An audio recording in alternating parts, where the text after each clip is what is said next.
The Galaxy Z Fold 4 has been out for over a month now, but I've actually had mine for about 52 days since I was sent mine a little early. This device here has been my daily driver, and I think now is a great time to share my experience, or rather, the things that stood out to me during my time with it.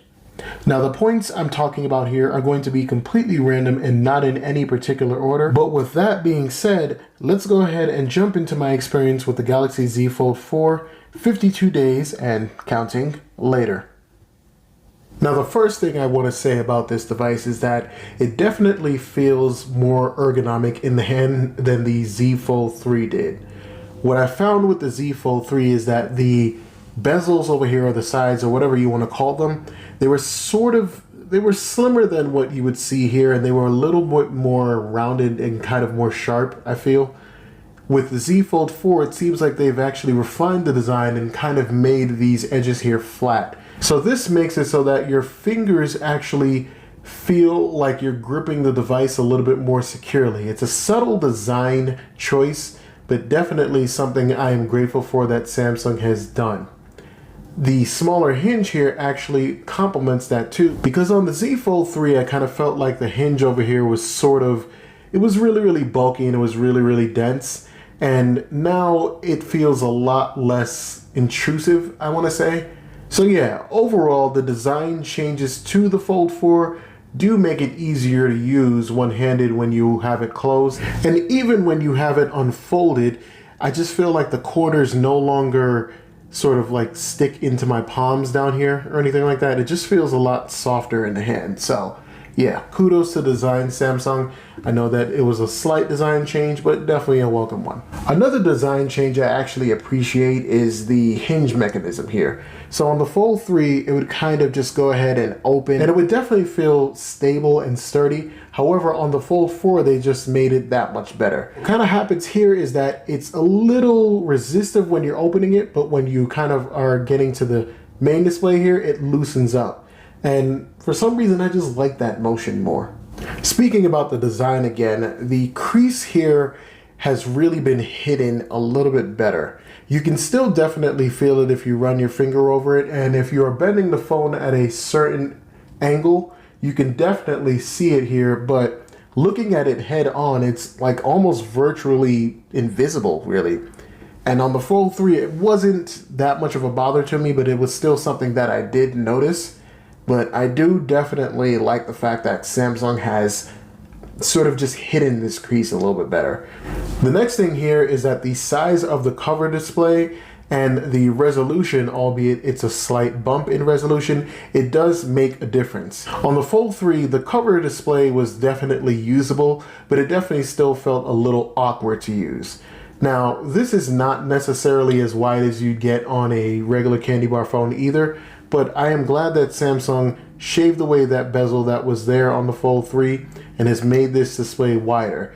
It does reach a little bit closer to what you'd expect from a candy bar phone, and all around it does make a difference. And like I said, the resolution definitely helps, because one of the things, and this is probably not going to come out on camera, most likely not, but when I looked at the gallery icon here on my Fold 3, I would notice pixelation. It's not something that really bothered me per se. It's just something that was definitely noticeable.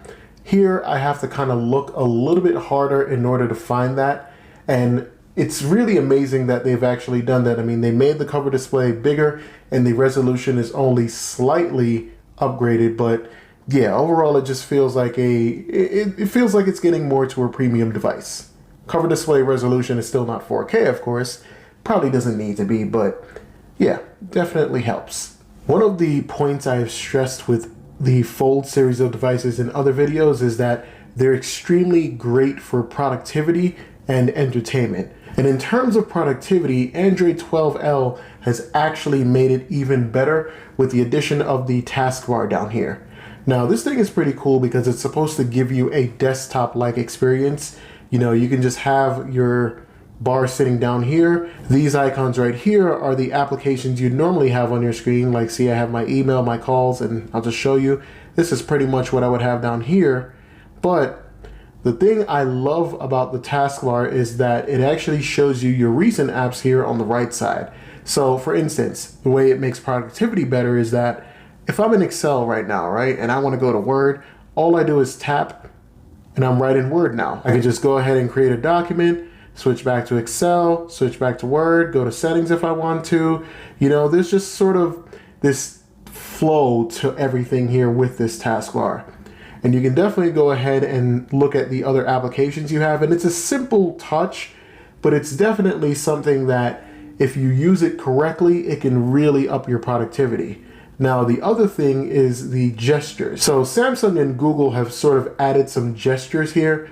One of them is the fact that you can now enable pop-up window by swiping down here. And that's something that's been with Samsung devices forever.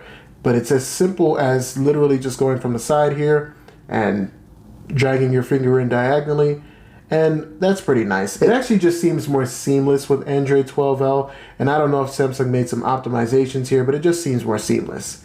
The other gesture is if you take two fingers and kind of swipe in from the edge, which is pretty hard to do, you can now enable split screen or multi-window or whatever you want to call it. Now, that's kind of impractical, honestly. You know, you're never going to really take two fingers and slide over like that. Well, maybe some people will, I won't.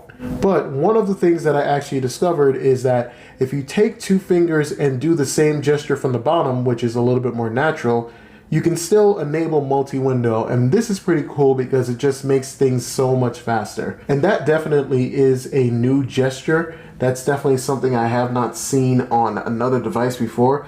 Multi-window was always this thing that you could enable, but it was kind of cumbersome if we really tell the truth. But yeah, it's made easier right on the Fold 4 with Android 12L. The next thing is that it's actually a little bit easier to see the display on the Fold 4 in direct sunlight now.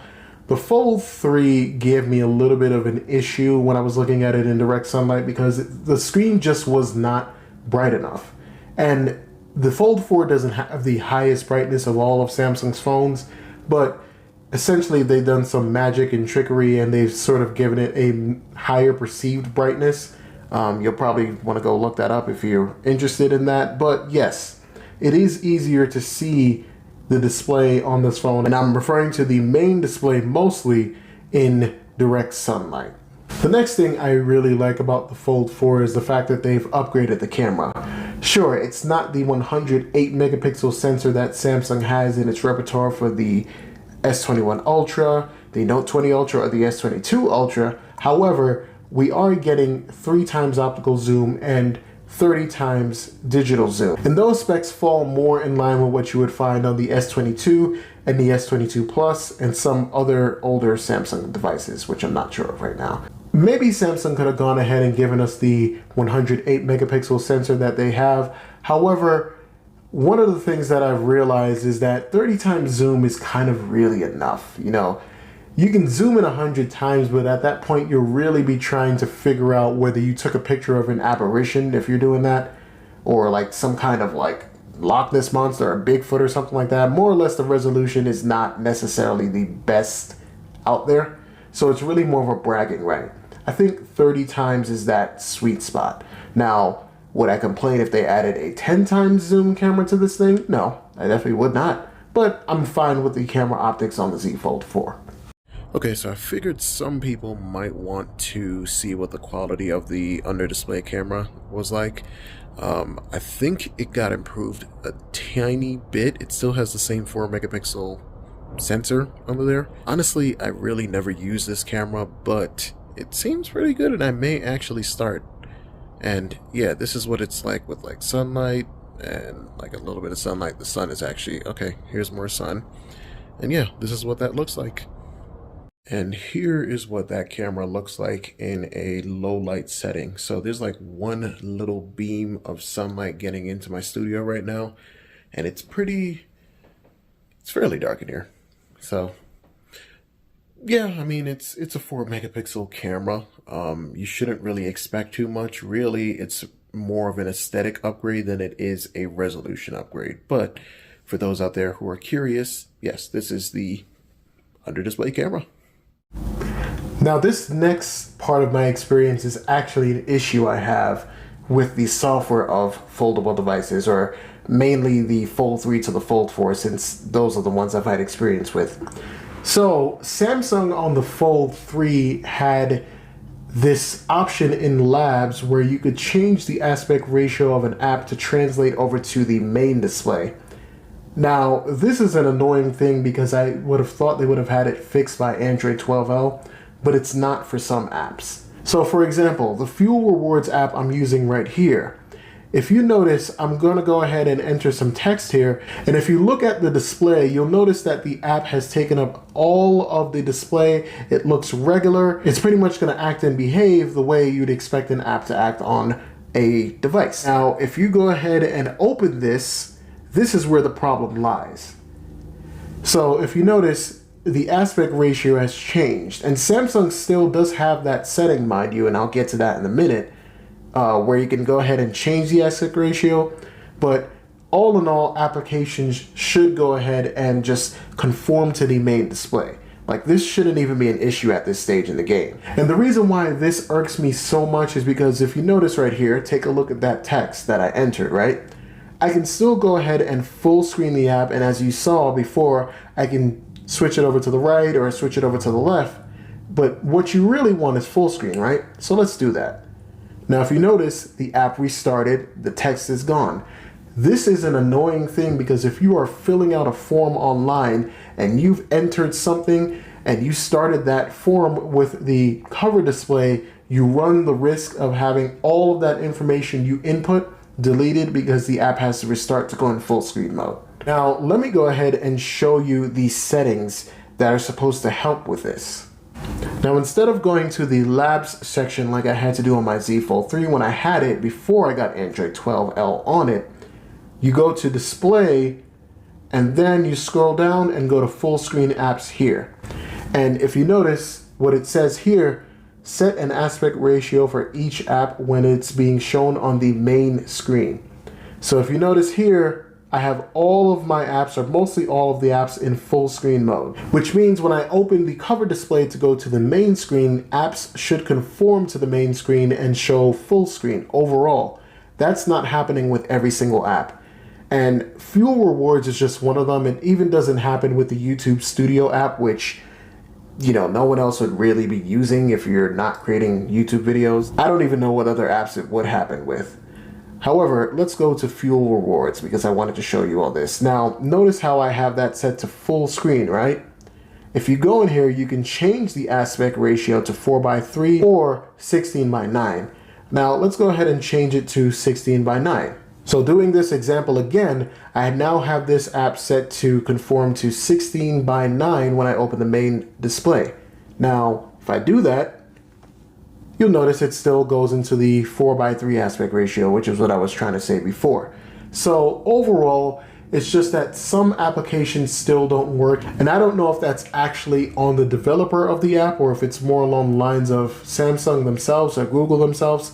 I'm guessing it would probably be on the developer to kind of add support for it. But yeah, this still happens, so it's definitely something you want to be careful of. The next thing is that battery life is about the same as what you get on the Fold 3, and it can be a little bit better sometimes depending on the situation. So the way I kind of test battery life is not necessarily the best, but I look at an 8-hour workday. I work 8 hours a day pretty much, and I work from home, but overall I am using my phone during the day. And I think with the Fold 4 I end up somewhere around maybe like the 40% or sometimes, most of the times, like 32% mark. Now, when I was looking at some reviews for this phone before I got it, I noticed a lot of people stating that it lasts longer than the battery on the S22 Ultra. I don't know if I would say that's completely accurate, and that's most likely going to be on a particular kind of test. However, realistic battery usage, at least for me, I get around, give or take, 40 something percent, like I said before, on a good day, and about 30% after an 8-hour workday. So yeah, battery life is, it's okay. The next thing is that the S Pen experience is just about as good as you'd expect, and it really hasn't changed here on the Fold. You can still only go ahead and use it on the main display pretty much. It doesn't work on the cover display, but it's about as good as it was on the Fold 3. The only difference being that you can feel the crease a little bit less here too when going across the display, but yeah, overall S Pen experience has not changed. It does actually come in two different colors, however. So this is the gray-green S Pen, and then you have the beige, which is kind of what my phone is, and we'll get to the color in a moment because that's my last point. But yeah, overall S Pen experience is about the same. Just thought people might want to know that. One of the features I didn't use as much with the Fold 3 for some reason, I don't know why, is flex mode. And I do find myself using flex mode more on the Fold 4. It's not that it's necessarily any better. I mean, there have been upgrades with it, but I just find it to be so much more convenient on the Fold 4 for some reason. I don't know if it's maybe because of the physical design of the device, but yeah, overall, flex mode is definitely more useful for some reason on the Fold 4, and I find myself using it a lot more. I even kind of find myself using it more when I'm using the camera because of some of the other tools here. Samsung has just gone ahead and added some buttons here. You can basically kind of do the same things. But yes, flex mode, it just seems better on the Fold 4. I can't tell you why, but it just is. The last thing I have to talk about with my experience on the Fold 4 is the fact that I really, really like the color. The Fold 3 had three colors. What was it? Black, silver, and I think like a greenish kind of type deal going on. On the Fold 4, they have four different colors, and I really do like the finish of this beige here. Typically, I try to stay from plain colored phones like black or white, but with the Fold 3, I kind of had to go with that because I needed the 512, and Samsung has made it on the Fold 4 where you can basically get, I believe, basically any color and any storage configuration, so I went ahead and got the beige. The beige is actually nice because it has like this little subtle sheen to the matte glass on the back here, and the rims around it are sort of more of a goldish color.